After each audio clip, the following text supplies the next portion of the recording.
Should you rent or should you buy? This has always been the age-old question, especially with first-time buyers, and especially in the kind of market that we're in right now.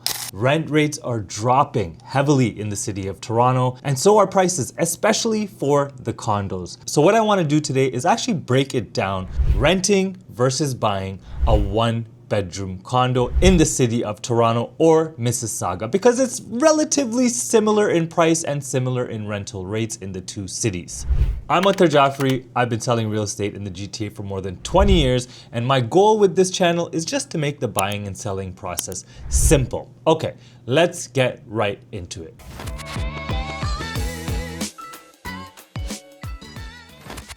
Renting. There are definitely some benefits with renting, and mainly it's easy on your pockets.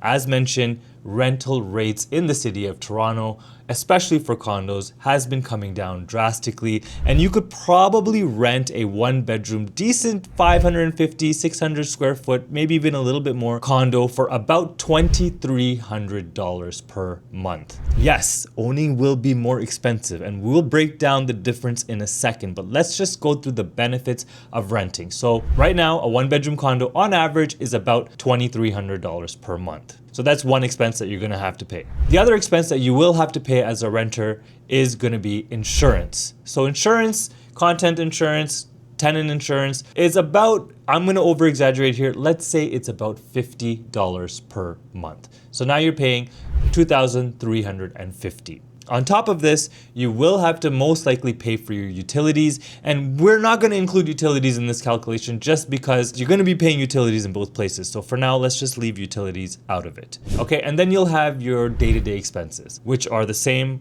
whether you own or you rent, which is like internet, cable, if people still have cable, cell phone, car insurance, groceries, etc., etc. So far, your carrying cost for a rental unit is $2,350.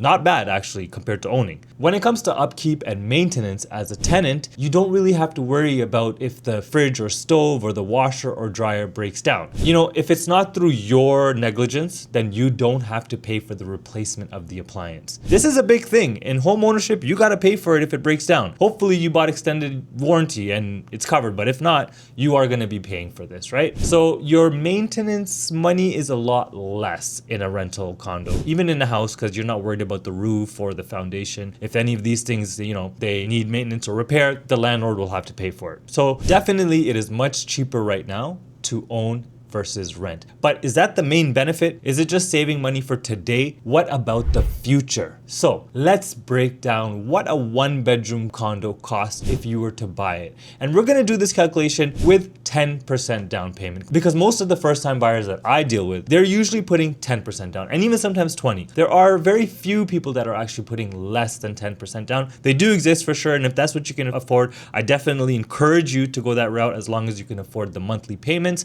But for this calculation, we'll find the happy medium ground and go with a 10% down payment on a $600,000 condo. So let's do the numbers right now. So we're gonna do a $600,000 condo in the city of Toronto. Okay, so we go $600,000 right here, okay? With 10% down payment. I mean, you can see all the numbers here and compare for yourself, but we'll just go with the 10% down payment, which is $60,000. All right. So as a first-time buyer now, you can amortize over the 30 years, which does give buyers a big break on the monthly payments. So we'll keep that at 30 years. And your mortgage rate right now, you could probably get around 4.2%. Side note, lenders will give the best rates for insured mortgages, and those are mortgages like the 10% down that are less than 20% down payment, okay? 5, 10, 15%, anything less than 20%. Generally, the best rates that they offer for these fixed rates are for the insured mortgages, okay? So 4.2% payment frequency monthly, and your total is $2,700. That's just the mortgage, $2,700, okay?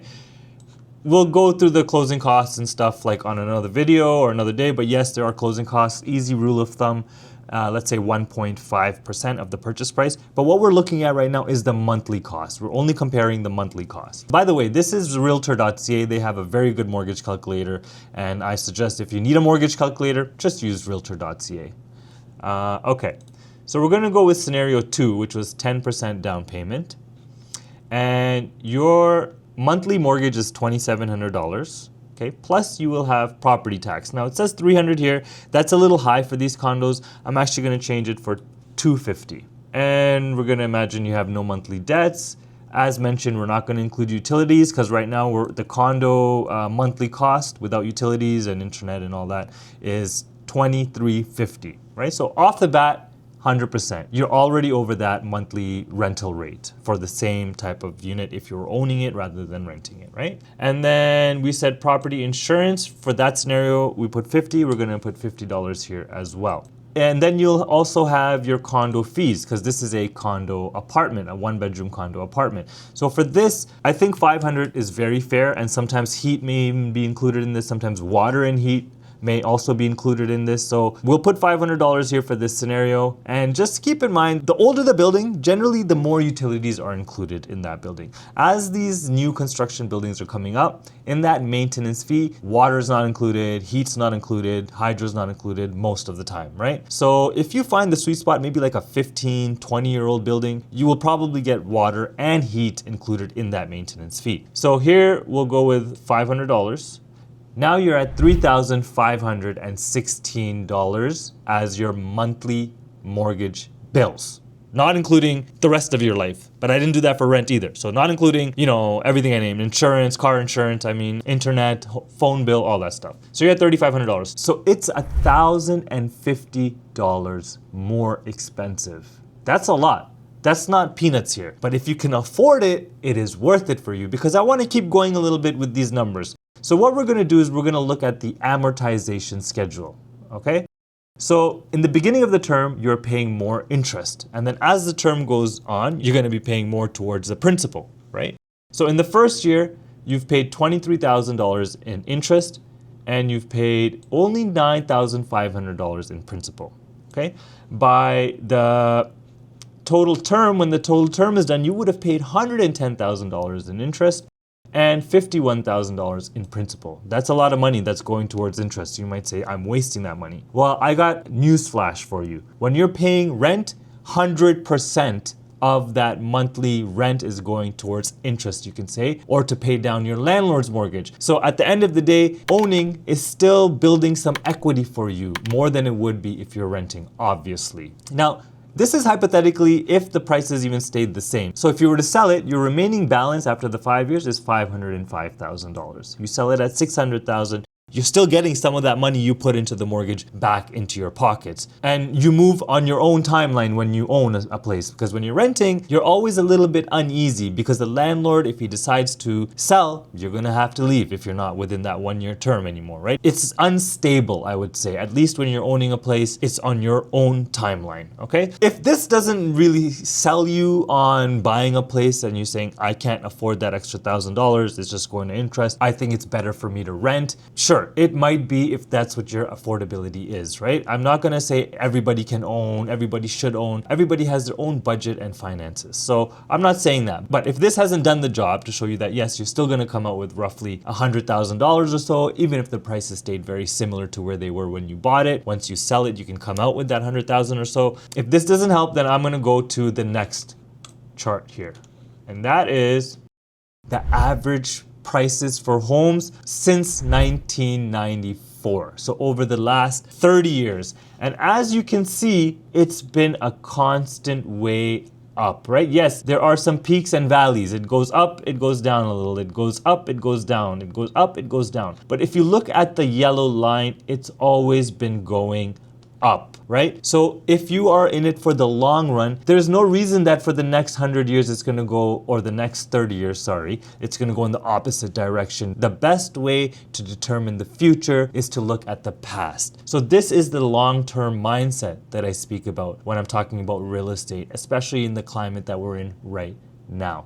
So if you have any questions and you're a renter, reach me directly at 647-208-9724 and we could break these numbers down even further and really make a game plan for you to get out of renting and to own if you want. If that is your plan and that's your decision, then definitely we can help you out with that. Now, a very important thing to note here is that as you own the unit, the longer you own the unit, the cheaper it's going to get, because every mortgage term, every 5 years or so, your balance is getting less and less and less and less. Now, yes, the interest rates are unpredictable and they could skyrocket one day and then, your payments would go up, but you're still paying down that mortgage. And yes, over the lifetime, that unit gets cheaper and cheaper for you to own, rather than rental rates, which over time have always been going up, right? Just like the prices, the rental rates also go up. I hope this helps, and just remember, my goal with this channel is just to make the buying and selling process simple.